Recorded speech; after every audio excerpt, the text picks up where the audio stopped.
প্রিয় ছাত্রছাত্রীবৃন্দ, আমার চ্যানেলে তোমাদের সকলকে স্বাগত জানাই।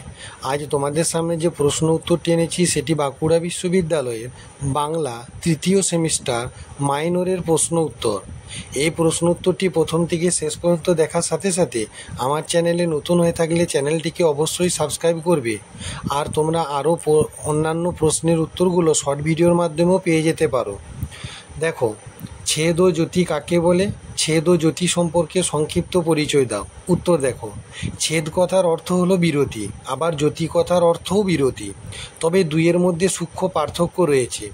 অর্থের প্রয়োজনে বাকযন্ত্রের যে বিরাম বা বিরতি বা বিশ্রাম প্রয়োজন হয় তাকে ছেদ বা অর্থজ্যোতি বলে। আর কবিতা পাঠের সময় ছন্দ তরঙ্গ সৃষ্টির জন্য নির্দিষ্ট কালান্তরে বাকযন্ত্রের যে সাময়িক উচ্চারণ বিরতির প্রয়োজন হয় তাকেই জ্যোতি বলে। জিহ্বার বিশ্রামের প্রয়োজনে ছন্দশাস্ত্রে জ্যোতি চিহ্নের ব্যবহার অনুভূত হয়। আমরা প্রথমে ছেদ এবং পরে জ্যোতি সম্পর্কে আলোচনা করব। আমরা যদি কোনো বাক্য অনর্গল পড়ে যায় এবং কোথাও কোনোভাবে না থামি তাহলে বাক্যের অর্থ শ্রোতার কাছে স্পষ্ট হয় না। যেমন, আমার বাড়িতে এসো না এলে রাগ করব। এই বাক্যটি পড়বার সময় উপযুক্ত স্থানে না থামলে অর্থ গ্রহণ করা কঠিন হয়ে দাঁড়ায়। না শব্দটির আগে বা পরে যদি আমরা থামি তাহলে বাক্যটির অর্থ গ্রহণে কোনো অসুবিধা হবে না।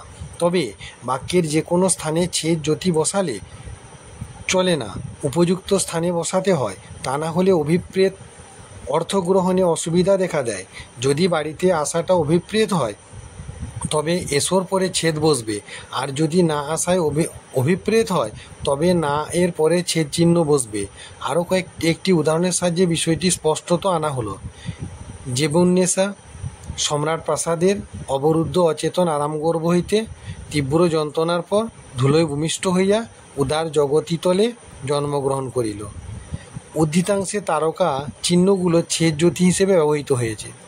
এখানে লক্ষ্য করার বিষয় এই যে ছেদ চিহ্নের অবস্থান বদল করে দিলে বাক্যের অর্থেরও বদল হবে এবং অর্থ অস্পষ্ট হবে। যেমন, জেবুন্নেসা সম্রাট প্রাসাদের অবরুদ্ধ অচেতন আরামগর্ভ হইতে তীব্র যন্ত্রণার পর ধুলায় ভূমিষ্ঠ হইয়া উদার জগতিতলে জন্মগ্রহণ করিল।